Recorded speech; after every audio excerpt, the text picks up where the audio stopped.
Πρέπει να φύγετε απόψε.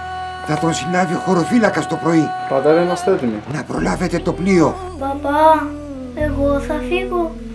Η μάνα μου δεν είχε χέρια. Ήταν δηλαδή ζωντανή ή πεθαμένη. Μα κολλιέτο θάνατος. Όχι πάντα. Ξέρεις, ο θάνατος εμάς δεν ερχόταν ποτέ μόνος. Είναι να μην κλαις. Σκέφτηκα ότι πάει μέσα η μάνα μου τα νιάταζε. Τότε σήκωσε ο θείος τα χέρια του απάνω και φώναξε «Θεέ μου, γιατί με κατάδικασες έτσι». Τον αγαπούσα πολύ και ήθελα να πάω να είμαστε μαζί και ας ήμουν και υγιής. Μας τζιμπάει, μας πονάει το στίγμα. Και μετά από όλα αυτά τι?